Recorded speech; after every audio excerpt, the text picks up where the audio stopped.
First Contact Crisis. The grand observatory of Tiro Prime stood silent as Elder Vira moved across the polished stone floor. Her six-fingered hands trembled slightly as she adjusted the ceremonial silver robes that marked her position as chief astronomer. For 5 centuries, the Chirons had watched the stars, sending signals into the darkness. For 5 centuries, no answer had come. The universe is empty, many now believed. We are alone. Elder Vira did not share this view, but after centuries of silence, even she had begun to doubt. Tonight marked the 500th anniversary of their first transmission, a celebration that had become more ritual than hopeful endeavor.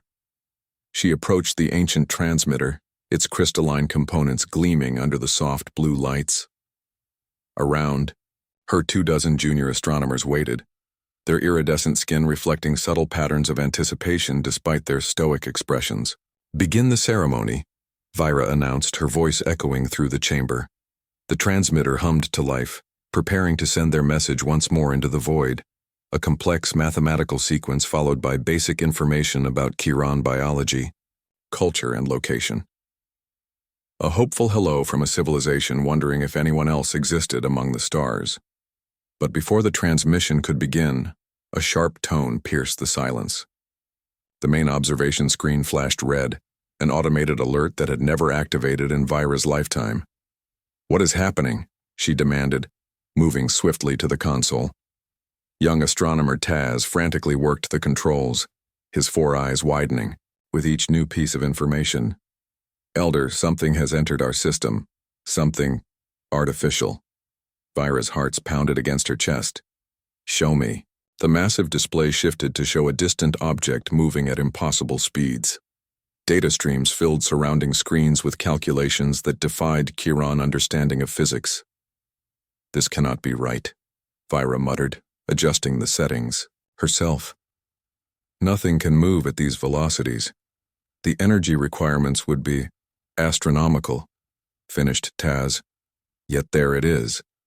The object was decelerating now, its trajectory bringing it toward Kiro 4, their smallest colony world. "Have you contacted the colony?" Vira asked, her voice barely a whisper. "Yes, Elder, they report visual confirmation.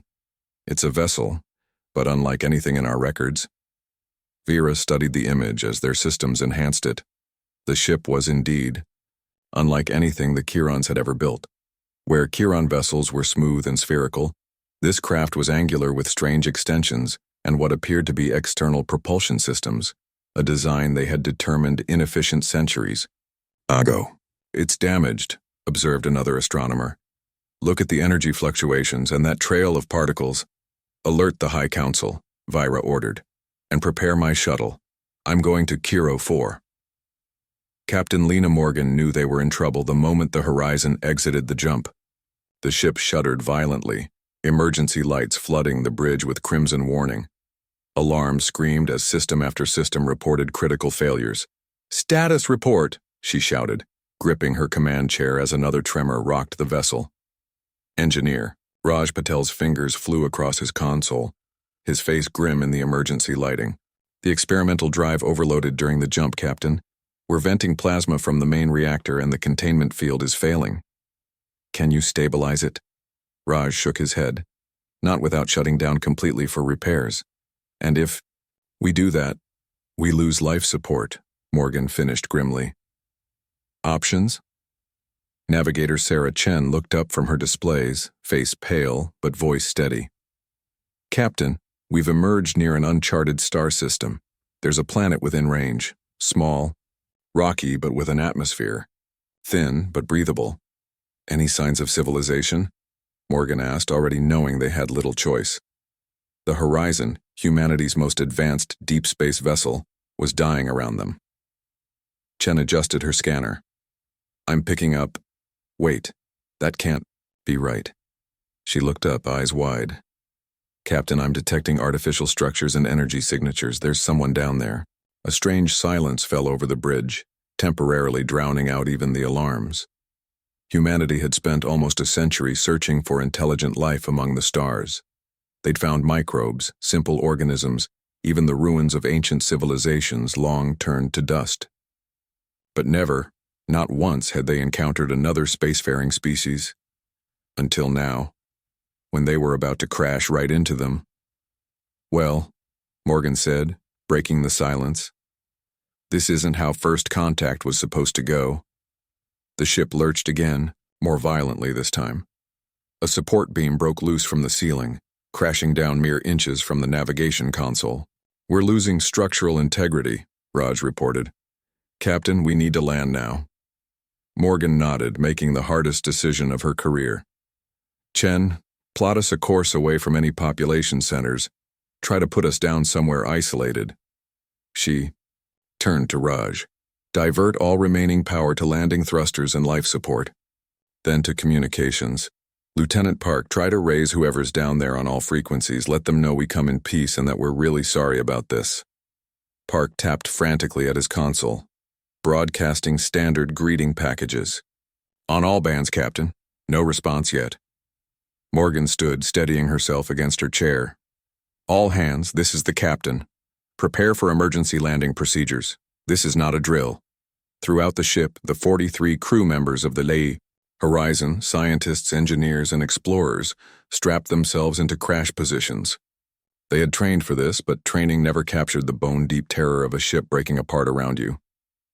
Administrator Cole paced the control room of Chiro 4's modest command center. As leader of the colony's 2,000 inhabitants, he had never expected to face a crisis of this magnitude. Chiro 4 was a mining operation, the least important of their worlds. "Evacuation status?" he asked, forcing calm into his voice. "All colonists have been moved to the underground shelters as ordered," reported his assistant Mira. "Defense systems are on standby." Cole nodded, watching the monitors as the alien ship grew larger in their view. It was clearly damaged, trailing what looked like vapor and debris. Parts of it seemed to be breaking away as it entered Chiro 4's thin atmosphere. "They're trying to avoid the colony," observed Trill, their lead scientist. "Their trajectory has shifted away from our main settlement." "Deliberately?" Cole questioned. "It appears so. They maintain some control despite their condition." Cole touched the communication panel. "Attention, unknown vessel. We detect your distress. We are sending navigation data for safe landing zones." No verbal response came, but the ship's course adjusted further, now aiming for a barren plateau 10 kilometers from the colony. They understood, Mira whispered in awe. The alien ship disappeared behind a rocky ridge to the east. Moments later, the ground shook as a tremendous boom echoed across the landscape. A plume of dust rose into the sky. "Scan for survivors," Cole ordered, "and detect any hazardous emissions." Trill worked his instruments, then looked up in alarm. "Administrator, I'm detecting unusual radiation from the crash site. It's nothing like our database has recorded. It appears to be expanding." "Is it dangerous?" "Unknown, but I recommend caution. Our biology may not be adapted to such exposure." Cole made a swift decision. "Alert the medical team to prepare for possible radiation casualties. Send a scout team to observe from a safe distance. No contact until Elder Vira arrives." But before the orders could be carried out, their sensors detected movement from the crashed ship. Something was emerging. "Magnify," Cole commanded. The screen showed a figure climbing from a hatch in the damaged vessel. It stood on two legs like the Chirons, but its proportions were entirely different. The limbs longer, the torso broader. It wore some kind of protective suit, but even through it, Cole could tell this creature was nothing like his people. The figure turned, seeming to look directly at the colony's sensors. Then it raised an appendage in what might have been a greeting. "Elder, Farah's shuttle will arrive in 3 hours," Mira said quietly.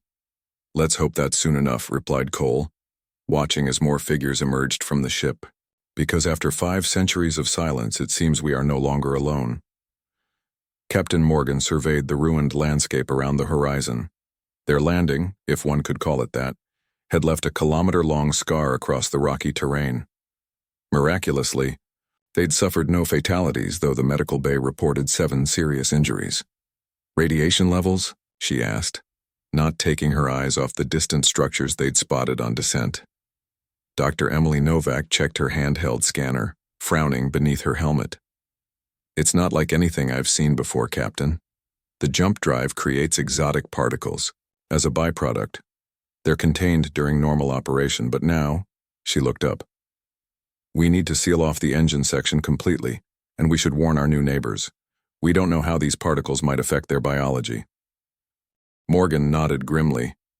Their first act upon meeting an alien civilization would be to warn them about dangerous radiation leaking from their crashed ship. Not exactly the triumphant first contact humanity had dreamed of.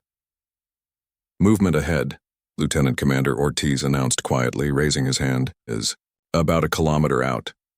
Morgan squinted through her helmet visor. Several figures were approaching from the direction of what appeared to be a colony. Even at this distance, their alien nature was obvious. A shimmer of iridescent skin, multiple limbs moving with fluid grace. Remember, Morgan said to her team, no sudden movements. Keep your hands visible. Follow first contact protocols. Those protocols didn't exactly plan for crash into their planet and contaminate it with exotic radiation, muttered Raj. We improvise, Morgan replied simply. As the two groups drew closer, Morgan got her first clear look at the aliens. They stood slightly shorter than humans, with slim bodies covered in iridescent skin that shifted colors with their movements. Their faces featured 4 large eyes arranged in a diamond pattern, and what appeared to be breathing slits rather than a nose. They wore simple, functional clothing in muted blues and grays, and carried what looked like scientific instruments rather than weapons. Morgan stopped about 20 meters from the alien group and slowly raised a hand in greeting. Universal symbol of peace, and she said clearly, knowing her suit's external speakers would project her voice. Though I realize it might not be so universal after all. The aliens stopped as well.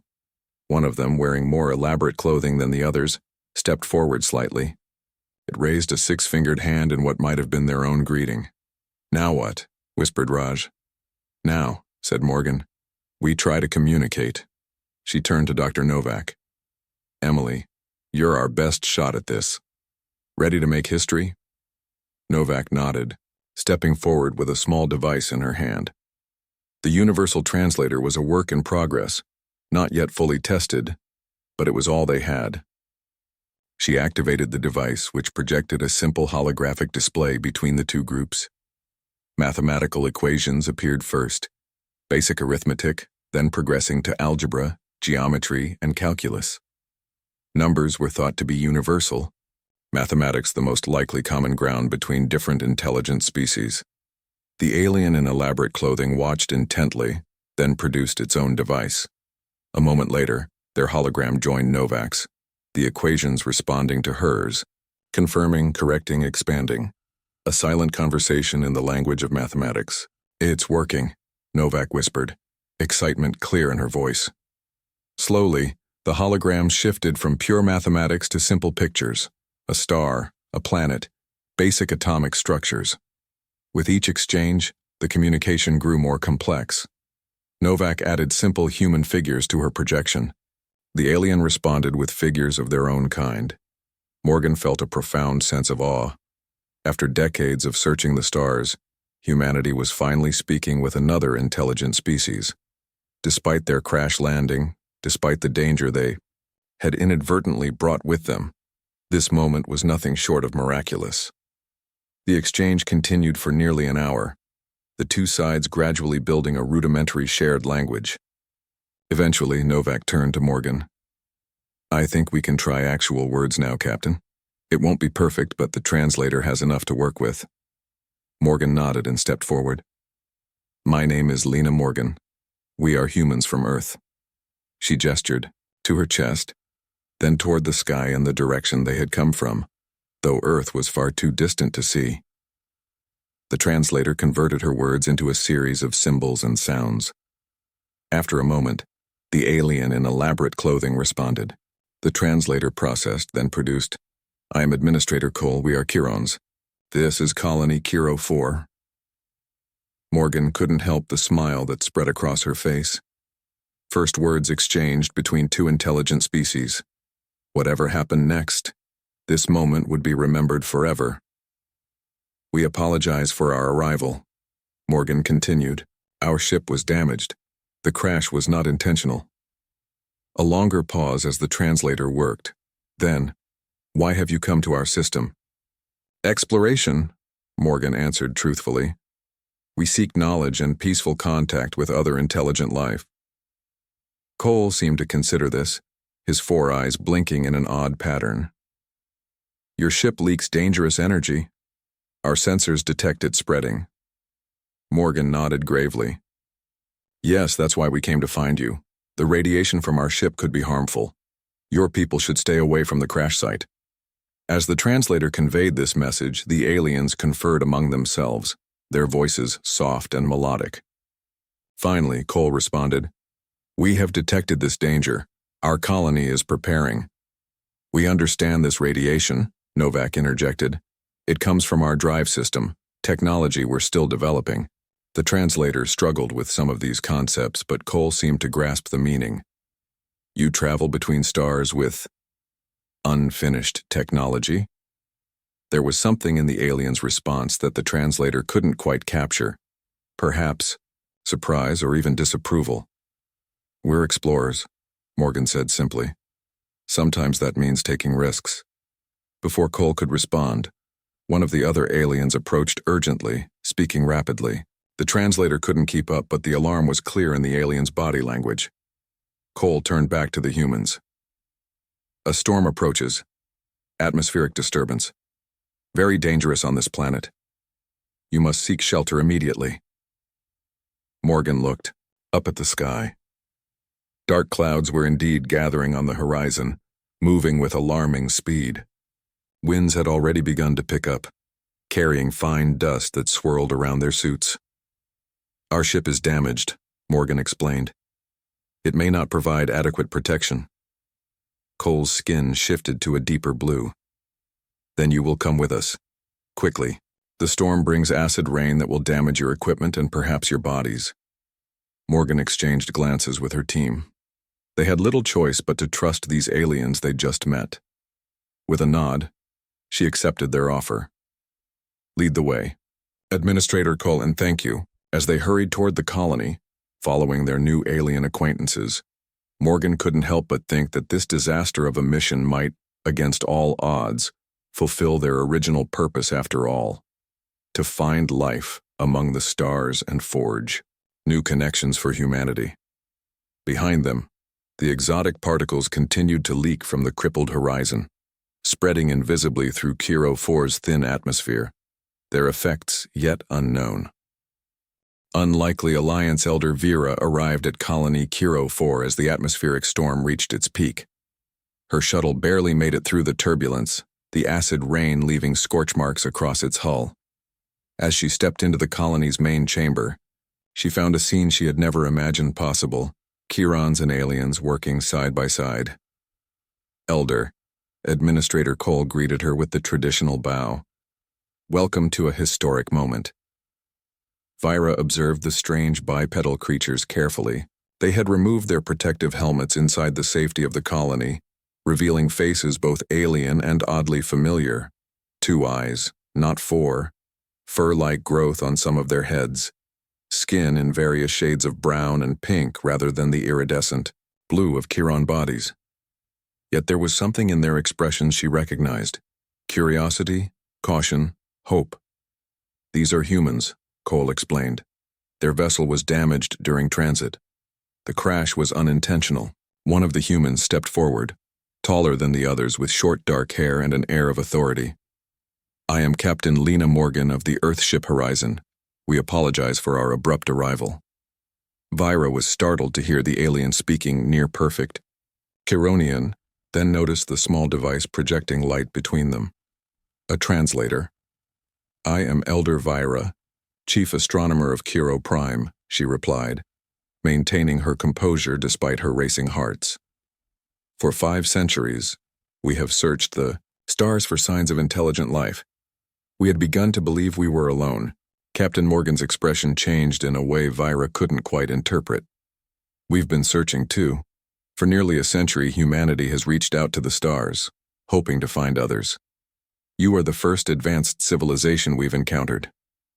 "Momentous occasion," Vira acknowledged. though the circumstances are concerning. I understand your vessel is leaking radiation of an unknown type? Yes, Morgan confirmed. Exotic particles from our experimental jump drive.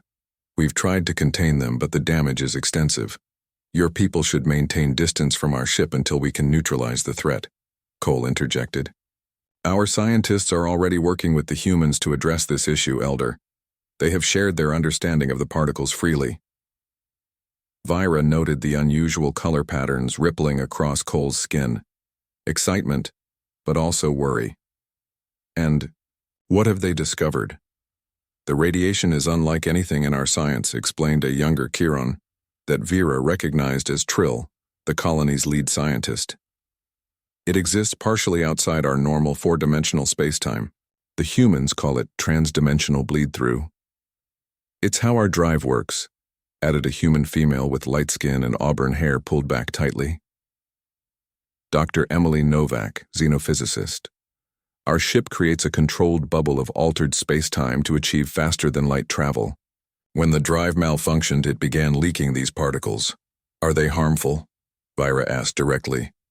To humans, yes, in high concentrations, Novak replied. To Chirons, we don't know yet, but we're not taking chances. Vira processed this information, her scientific mind already calculating implications.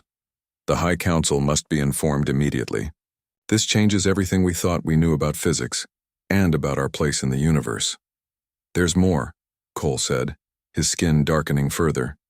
The storm has caused unexpected reactions with the exotic particles. They're binding with our atmosphere in ways we don't fully understand. Show me, Vira demanded. Captain Morgan watched the exchange between the Chirons with fascination. Though the translator conveyed their words, she was beginning to recognize emotional states in the subtle color shifts of their skin, a form of communication beyond verbal language. The elder alien, Vira, radiated authority despite her seemingly advanced age.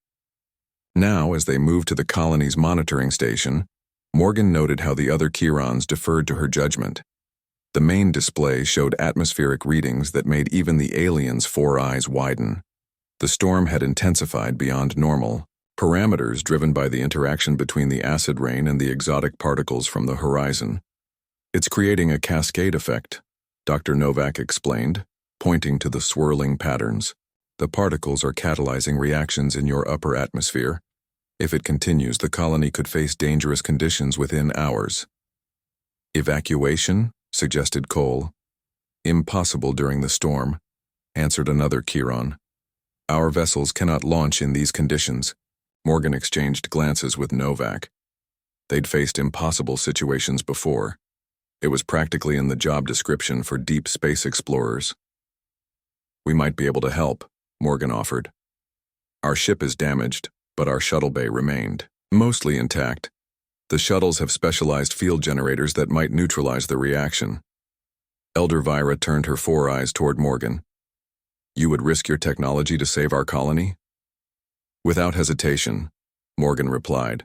We caused this problem inadvertently. We'll help solve it. A ripple of blue-green passed across Vira's skin. Surprise, Morgan guessed. Our people have long debated whether other intelligent life would be friendly or hostile, Vira said. Many feared that meeting aliens would mean destruction. Humans have had the same debates, Morgan admitted, but I've always believed that intelligence tends toward cooperation. The universe is too vast and too dangerous for any species to face alone. Vira studied her for a long moment, then nodded. What do you need from us? The next 12 hours passed in a blur of activity. Human engineers worked alongside Chiron scientists, modifying shuttle equipment to counteract the atmospheric disturbance. Meanwhile, another team tackled the radiation leaking from the horizon, using a combination of Earth technology and Chiron materials to create a containment field. In the colony's command center, Morgan and Vira monitored their progress while exchanging information about their respective civilizations. Your species developed faster than light travel a century ago? Vira asked, astonishment evident in both her voice and skin color. We've barely begun to theorize how such travel might be possible. The Jump drive was our breakthrough, Morgan explained. But as you've seen, it's still experimental. This was the Horizon's first mission beyond our immediate stellar neighborhood. Yet you risk so much to explore. Morgan smiled. It's in our nature. Humans have always pushed boundaries, sometimes recklessly. It's both our greatest strength and our greatest weakness. The Chiron way is more methodical, Vira replied. We observe, analyze, perfect, then proceed with caution. Perhaps we could learn from each other, Morgan suggested. Before Vira could respond, the communication system activated. Dr. Novak's voice came through, excitement evident. Captain, we've done it. The modified field generators are stabilizing the atmospheric reactions. And we've managed to contain the radiation from the ship. Relief washed over Morgan. Well done, Emily. Casualties? None, Captain. Though Lieutenant Park has developed an interesting rash from handling Chiron materials. Medical's looking into it. Morgan turned to Vira.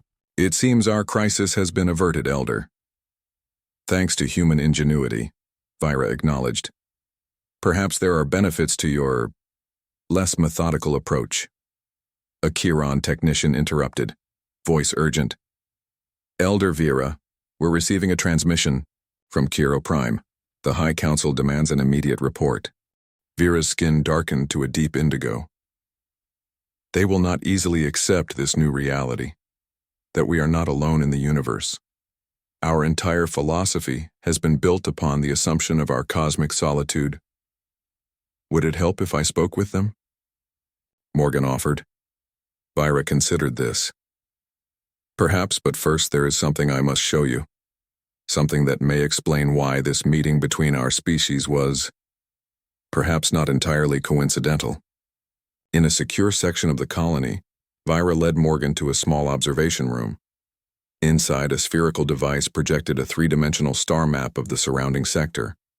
3 cycles ago, Vira explained, our deep space monitoring stations detected something unusual at the edge of our detection range. She manipulated controls and the map zoomed outward, highlighting a distant region.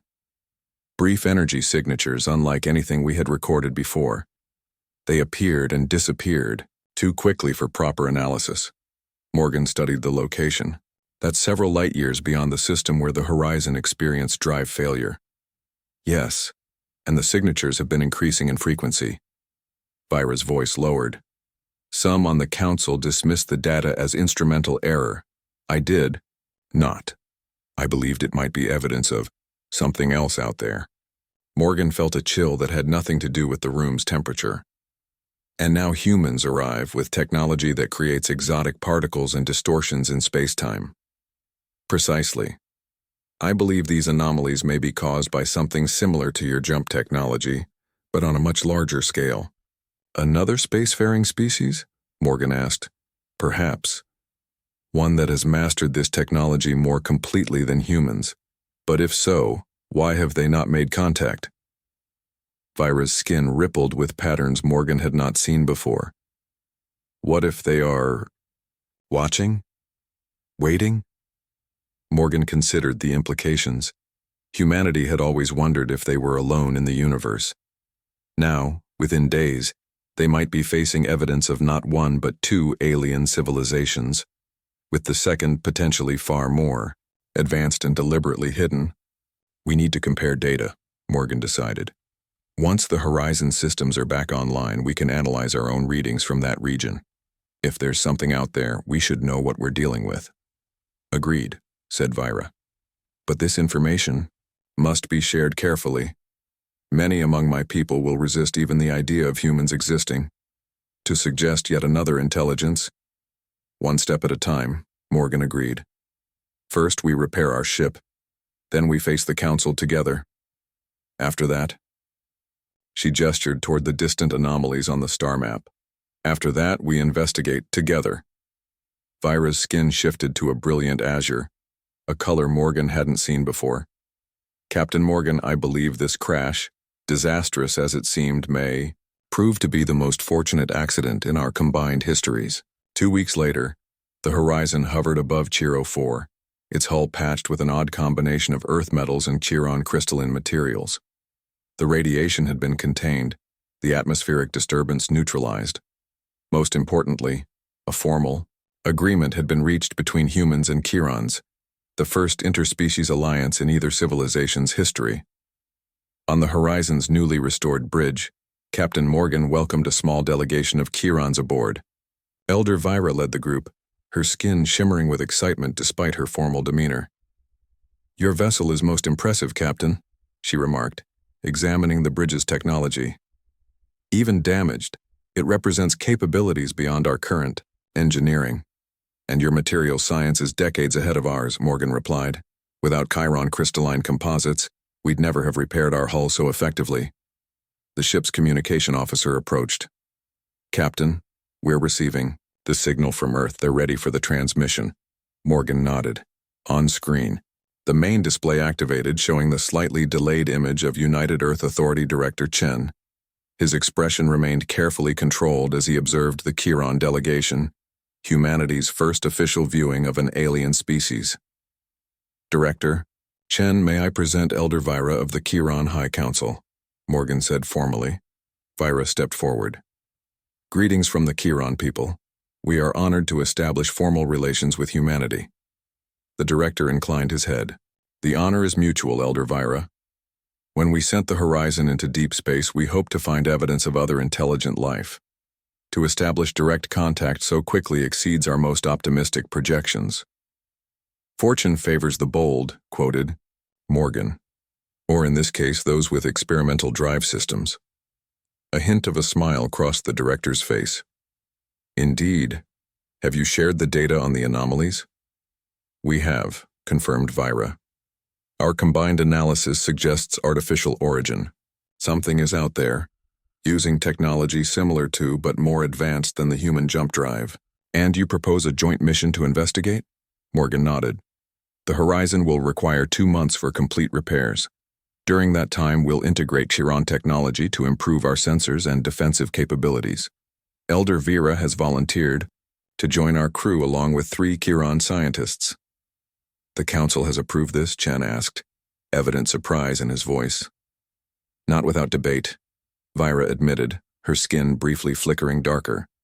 "But the evidence compelled them. If another species exists with such advanced technology, we must know their intentions. Together, humans and Chirons stand a better chance of understanding what we face." Director Chen was silent for a moment, processing the implications. "Captain Morgan, your mission parameters are hereby extended. You are authorized to conduct this joint investigation once repairs are complete." He looked directly at Vira. "And Elder, please convey to your council that Earth welcomes this historic alliance between our peoples." After the transmission ended, Morgan turned to Vira. "It seems we're officially partners now." "Indeed," the Elder Chiron replied. "From an accidental crash to a deliberate journey together. The universe works in unexpected ways."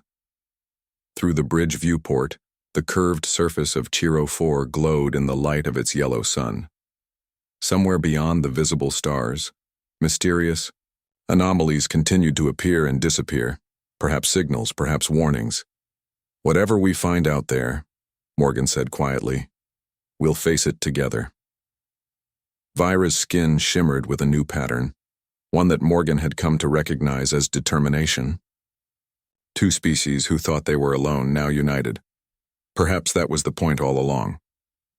As the Horizon maintained its orbit, engineers from both species continued their work, strengthening and improving the vessel that would soon carry them into the unknown, no longer separated by the vast emptiness of space, but connected by curiosity, courage, and the unexpected gift of friendship born from disaster. In the darkness beyond, something watched and waited, but now when it finally revealed itself, it would not face one isolated species, but 2 civilizations standing as one, an alliance forged in crisis and bound by the shared desire to understand the greatest mystery of all. Who else shares this vast and ancient universe with us?